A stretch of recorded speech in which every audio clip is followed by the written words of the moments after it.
pessoal, tudo bem? Sejam bem-vindos a mais um programa Parto em Foco.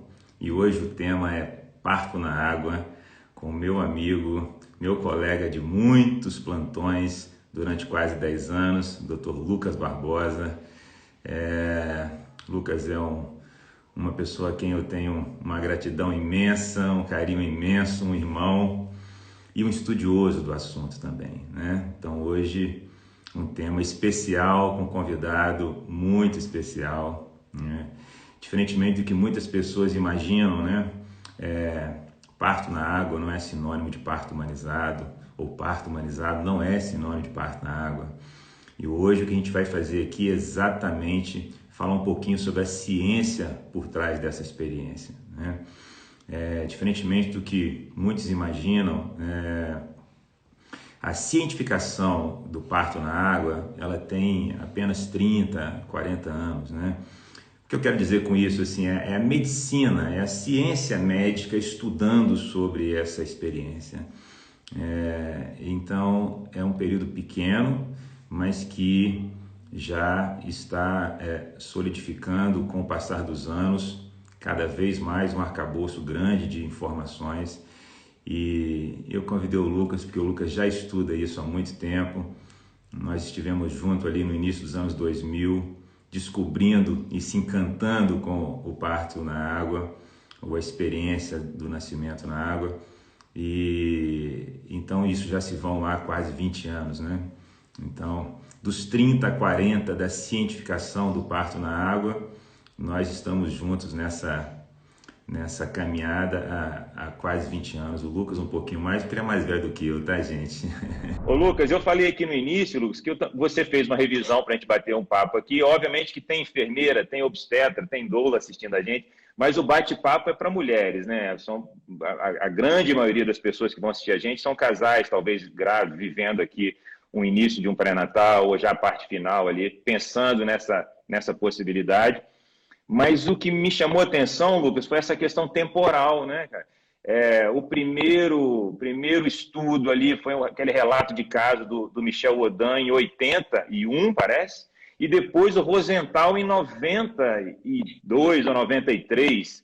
Então, teoricamente, de ciência, estudando o parto, né, documentando, tem 3 a 4 décadas, né? E dentro dessas 3, 4 décadas, eu e você temos 20 anos, não é isso? Então, eu É, queria que você falasse um ou, pouquinho, antes de você contar um pouquinho sobre um pouco da história do parto na água, você falasse um pouquinho da sua história, do seu primeiro contato. Você é uma pessoa muito importante para a gente aqui na cidade e tem uma história enorme. E eu acho que é importante para as pessoas também terem essa dimensão do seu tamanho e do seu valor. eu primeiro gostaria de agradecer o convite, né, honroso. O Emerson, além de a gente ter sido colega anos e anos junto, é um irmão que eu tenho aí nessa luta pela humanização, pelo um parto mais respeitoso, e é um pioneiro aqui em Belo Horizonte, né, principalmente na atenção privada, né, oferecendo para as mulheres esses partos, né? Então, aqui vai também a minha homenagem a você de ser o pioneiro aí nessa luta, principalmente na rede privada, né? Essa história de parto na água, ela é antiga na minha vida, né? Eu tive minha formação toda na universidade, na UFMG, fiz toda uma carreira universitária, doutorado, e estou lá na UFMG há mais de 20 anos. E quando eu era residente, eu terminei minha residência, eu fui trabalhar no Sofia Feldman, que foi um hospital que mudou muito minha forma de pensar, de ver o nascimento, e acabou mudando toda a minha prática obstétrica para o resto da vida. E hoje eu falo que o Sofia foi minha grande escola obstétrica. Eu aprendi obstetrícia realmente, foi com as enfermeiras obstetras antigas do Sofia, não foi com os professores universitários que eu tive na UFMG. Isso eu falo para todo mundo.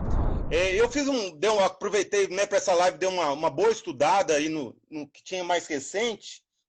E o que a gente vê é que a primeira descrição de parto na água no mundo ocidental é de 1805, na França. E a história é muito interessante, que era a mulher que estava em trabalho de parto já exaustivo há bastante tempo, e aí o médico não sabia mais o que fazia com ela, e liga para uma parteira da cidade lá na França, mais experiente, pergunta, olha, o que eu posso fazer? Porque essa mulher já está em trabalho de parto há muito tempo e esse bebê não está querendo nascer. E aí a parteira antiga falou, olha, coloca ela numa banheira morna, que ela vai revigorar suas forças, vai relaxar e vai facilitar esse nascimento. E foi o que aconteceu, né? Então, o primeiro relato de parto na água, de 1805, ele é muito interessante, que ele já mostra os benefícios do parto na água, entendeu? De uma forma observacional, né? Aí, a primeira publicação americana é 1980, né? Você imagina, é mais de um século depois. E quando a gente vê questão histórica, a gente vê que a imersão na água, e mesmo o parto na água, é uma coisa muito antiga. Tem relatos da Roma Antiga que os bebês que iam ser príncipes e princesas da família real, né, romana, eles nasciam naquelas banheiras que tinham na Roma Antiga, né? Tem alguns relatos de algumas ilhas na Oceania que as mulheres pariam na banheira também, e relatos de indígenas também de parto nos rios, né? Nos rios aí, nas áreas indígenas. Então, é uma coisa milenar, né? A imersão na água como método analgésico é uma coisa bem antiga e que só agora ela começou a ser estudada, né? O que você falasse um pouquinho sobre o que a ciência diz em relação à imersão em água como método natural de alívio da dor durante o trabalho de parto. Me fala um pouquinho sobre isso, porque nesse ponto acho que não há questionamento, né, em relação Sim. Então vamos dividir. Em relação à imersão, e realmente esses estudos todos dividem, né? Em relação à imersão, o que a literatura põe é que se você colocar a gestante na banheira, na fase latente, você vai ter um prolongamento da fase latente. Então eles recomendam colocar na banheira só depois que você abre o partograma. Então o ideal de você colocar na banheira é depois de 5, 6 centímetros de dilatação. Tá? Se você colocar ela com 2, 3, você vai ter um prolongamento da fase latente e eles até falam assim, que você pode até parar o trabalho de parto pelo relaxamento, pela água morna. Né? Eu lembro uma aula que eu assisti do professor Michel Odan, né? Eu já assisti várias aulas dele quando ele esteve aqui no Brasil, e o professor falava uma coisa muito interessante, né? Ele brincava, né? Ele tem um senso de humor muito grande. Ele falava que o seguinte, que quando a paciente pediu uma peridural, ofereça uma aquadural, né? Então ele falava que a aquadural vem antes da peridural. E isso é outra coisa que os estudos mostram, que quando você tem uma banheira, uma imersão em água morna, você diminui muito a necessidade de analgesia peridural e opioides, né? E retarda o uso dessa analgesia. Isso não quer dizer que a paciente não vá tomar analgesia, mas a aquadural ela vem antes da peridural. Então a paciente começou a queixar mais, né? Já está pensando em querer tomar uma analgesia, você põe ela na banheira, utiliza dos outros métodos, massagem, pode usar acupuntura, etc. E só em último caso, mais para frente, você vai para a peridural. E aí você vai acabar retardando essa peridural. Em vez dela tomar uma peridural com 6, 7, ela, se for tomar, vai tomar lá com 8, 9 centímetros mais adiante. Então, um efeito que realmente todos os estudos randomizados retrospectivos mostram é o efeito analgésico. Isso, inclusive, a Biblioteca Cochrane, ela coloca como nível de evidência a imersão na água. Então, eu brinco que a imersão na água morna é o método analgésico mais natural e com menos riscos que a gente tem, né? Ela e as massagens, né? Então, isso está muito claro na literatura. E por você ter esse relaxamento, esse autocontrole, essa meditação da mulher dentro da banheira, os estudos mostram um encurtamento da fase de dilatação. O da Biblioteca Cochrane, ele coloca 32 minutos, mas você tem outros estudos randomizados colocando até 50, 60 minutos. Então, você teria um encurtamento da fase de dilatação de meia hora até 1 hora, né? Isso também tem nesses estudos e a gente observa isso também na prática, e nesses anos todos que a gente trabalha com assistência na água, né?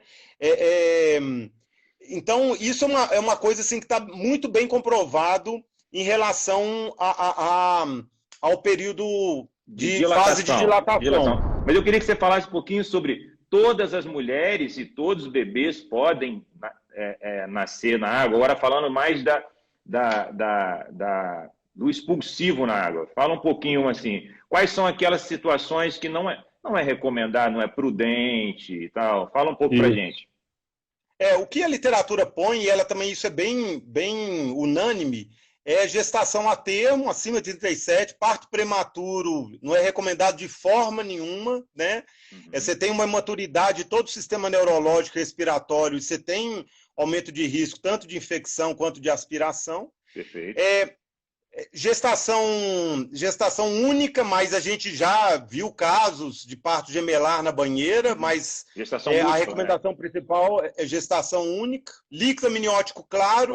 Né? Então, a presença de mecônio é um sinal de alerta, e aí você tem que averiguar melhor, né, a oxigenação desse feto, né? E tem a questão também a presença do mecônio, do risco de aspiração meconial, você tem que tirar da banheira. Então, você viu que tem mecônio, tirar da banheira. Olha aqui. Então, as mulheres que estão assistindo a gente, a bolsa rompeu, é líquido meconial, você já viu, você já pode levantar, né? Assim, nem precisa do profissional. Quem está assistindo a gente já vai saber disso. É muito legal. Uma coisa que você poderia fazer, né, isso dependeria também da experiência de cada médico, é fazer uma amniofusão antes, e aí depois, se o líquido clarear mais para frente, você poderia até colocá-la. Né? Não complica, não. Mas eu estou falando mais aí. Mas é contraindicação o líquido meconial. Outra coisa é paciente HIV positiva, hepatite B, coronavírus, né? Todas essas questões de transmissibilidade que a gente sabe ou não sabe também, né? Porque o coronavírus a gente sabe muito pouco, mas pacientes com infecção genital, né? Herpes é uma coisa que é contraindicado parto vaginal, né? Então, herpes eu não vou nem falar, né? Porque o herpes congênito. Isso. Herpes ativo. O herpes congênito é uma coisa gravíssima, né? O herpes é um vírus que ele tem um tropismo neurológico muito importante. Então, hoje o herpes é a indicação de cesárea bem precisa, né? E até herpes recente. Agora, HIV, hepatite. Outra situação é febre materna. Então, se a paciente tiver algum quadro de febre intraparto, você tem que tirar ela da banheira, porque você vai perder o controle térmico dessa paciente, né? E a febre intraparto é um sinal indireto sugestivo de infecção intramniótica, né? Hoje, uma coisa que não tem... A gente vê que a água ela já não interfere na dificultação da monitorização intraparto. Tá? Então, é uma coisa que, se a paciente deseja entrar na água e ela tem indicação de monitorização eletrônica contínua no trabalho de parto, a gente já tem tecnologia hoje para fazer monitorização eletrônica contínua com a mulher dentro da banheira. Isso é muito legal e é muito importante também. Tá? Ô Lucas, eu li, ótimo, a medicina vai correndo atrás, né? A tecnologia vai chegando, né, para a gente, né? Ô Lucas, eu vi também aqui as indicações relativas e alguns olhares científicos de preocupação em relação à mulher obesa, um bebê macrossômico, uma mulher diabética com uso de insulina e que tem um risco maior de ter um bebê grande e a dificuldade de realizar determinadas manobras para um parto difícil, um parto que o andamento da parte final do parto não está fisiológica, né? Obviamente que um parto na água, a gente vai falar sobre isso, obrigatoriamente é um parto natural, não dá para tomar anestesia na água, a gente vai falar sobre isso, mas uma fase final ali mais suspeita, mais lenta, não é isso? Assim, e essa coisa também do... E o que você já leu sobre a questão da cesárea prévia? Porque é uma observação que se coloca... Eu ia falar isso agora. Eu quero saber. Eu ia falar isso agora. Você tirou da minha cabeça. Entendeu? A literatura, ela põe como uma contraindicação relativa. Entendeu? A imersão na água é principalmente aí num risco aí de rotura uterina e de dificultação do diagnóstico de rotura uterina. Tá? Mas ela não põe como contraindicação absoluta. Perfeito. Então, você poderia, mas é uma contraindicação relativa a paciente com cesárea prévia. A outra questão é a questão de manobra obstétrica no período expulsivo, né? Então, vamos dividir fase perineal e fase pélvica. Na fase pélvica, que é o que a gente estava discutindo, que é a fase de dilatação, a água é fantástico, né? Então a gente tem que se ater a colocar a gestante na fase ativa, depois de 5, 6 centímetros, né? E a banheira morna a 36 a 38 graus, com todos os protocolos de disepsia. Uma questão importante é que, aquilo que eu falei, ficar atento ao partograma, porque pelo relaxamento, a água vai facilitar muitas coisas. Inclusive, ela pode facilitar, inclusive, as manobras rotacionais, por exemplo, de um bebê em OS, uma vez que a paciente vai ficar no estado agravitacional, né? Isso pode facilitar, mas você vai ficar atento. Agora, toda situação que você tem necessidade e risco de manobra, é importante você tirar da água. Nós já tivemos vários casos, você já teve comigo também, nós já tivemos distócia de ombro lá no Sofia Feldman, dentro da banheira. É caótico, porque você não consegue fazer a manobra, você tem que tirar a paciente de dentro da banheira, né, colocar ela em posição de gasking fora da banheira e fazer as manobras no chão fora da banheira, né?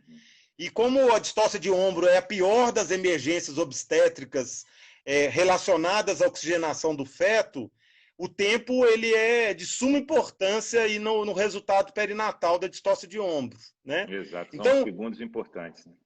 Sim, paciente obesa mórbida, né? Bebê com suspeita de macrosomia, diabetes gestacional, apresentação pélvica, né? Mesmo o OS persistente. Eu poderia colocar ela em OS na fase ativa, né? Você pode fazer um ultrassom antes, confirmou que está OS, põe na fase ativa. Quando ela entrar no período expulsivo, você pode confirmar se o bebê rodou ou não. Perfeito. Se ele continuar em OS, você tira ela da banheira. Perfeito. Entendeu? Muito bom, e muito bom você falar isso. Muito bom, Lucas. E aí a gente faz as manobras de rotação manual, né? Aí você tenta corrigir o bebê fora da banheira, né? Perfeito. Então, isso aí é de suma importância. E por isso, aquilo que eu falei, para você ter uma ideia, trabalho que avalia o segundo estágio, o período expulsivo na banheira, a gente só tem 3. A gente tem um que estudou, randomizou os pacientes só no período expulsivo, e a gente tem 2 que randomizou, que a paciente ficou na banheira o tempo todo até o nascimento. Então, são trabalhos muito pequenos, né? E eles não mostram tantos benefícios, também não malefícios, mas eles mostram o quê? Essa dificultação de manobra, né?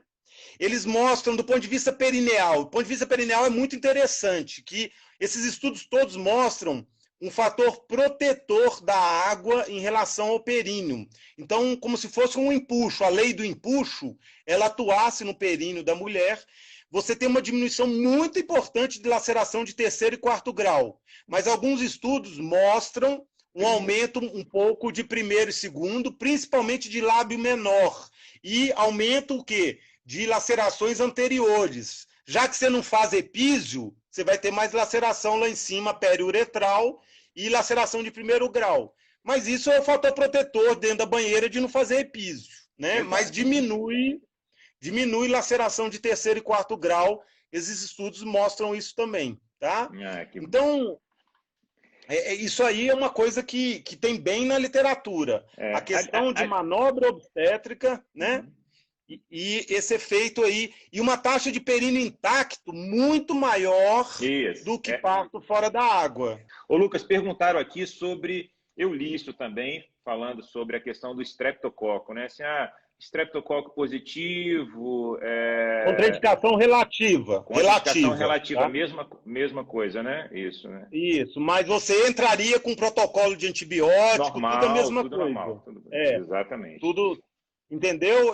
Isso aí você colocaria no consentimento informado, né? E entraria com antibiótico, etc. Né? É importante você ter um consentimento informado, bem feito. Isso aí você tem na literatura. Muitas pessoas perguntaram assim: eu posso tomar anestesia e entrar na banheira e tal, né? Então, assim, acho que as pessoas já ficou claro aqui para todo mundo que um dos grandes impactos da imersão em água, independente da fase, é o manejo natural da dor. Então, a imersão em água como método natural de alívio da dor. mas eu queria que você falasse um pouquinho sobre isso, por que que não é possível, né? Normalmente não é possível tomar anestesia e entrar na água. A única contraindicação de imersão na água sob analgesia é se tiver com catéter peridural, tá? Se ela fez uma analgesia sem catéter, passou aquela fase ali de 30, 40, até 1 hora de monitorização, que ela tem risco aí de hipotensão, taquicardia materna, bradicardia fetal, que é uma fase de instalação da anestesia. Instalação. Isso, e de estabilidade hemodinâmica materna, passou aqueles 40 minutos até 1 hora, ela quiser voltar para a banheira, ela pode voltar, desde que não esteja com catéter. Se está com catéter, não tem jeito, de jeito nenhum, né? Questão de contaminação, etc. Muito bom, Lucas. Foi muito bom conversar com você. Você é uma pessoa que eu tenho um carinho enorme, um irmão que eu tenho aqui em Minas, é uma pessoa com quem eu vivi momentos transformadores na minha vida, da mesma forma que você disse que você se transformou vivendo lá no Sofia. Eu falo que eu fui parido 2 vezes, um lá pela minha mãe, depois foi parido como obstetra, de verdade mesmo, nesses quase 10 anos junto ali, no mesmo plantão, eu e você, claro, e aprendendo com você, com a sua capacidade intelectual, com a sua ciência, e eu tenho muito orgulho de ter feito essa caminhada lá junto com você e com todas as pessoas, né, que participaram também da minha construção lá durante todos esses anos. Quem abraçava a gente falava: ô filho, não faz isso não, filho, faz assim, né? Foi muito importante, né? E o papel das enfermeiras obstetras, como você ressaltou, né, o grande aprendizado de todos nós, né? Eu recentemente conversei com a midwife brasileira que trabalha em Londres, ela falando isso, né? Como existe uma conexão de respeito e de aprendizado mútuo, ou seja, que permanece na relação entre o obstetra inglês e as midwife e as enfermeiras obstetras inglesas e tal. E a gente pôde usufruir isso aí, e eu continuo usufruindo, você também, né? O Brasil precisa de mais enfermeiros obstetras, mais doulas, e mais obstetras como você, para poder fazer... Como nós, né, meu amigo? Parabéns. Como nós, nessa vivência toda nossa aí, né? Isso, muito bom. Foi ótimo conversar com você, meu amigo.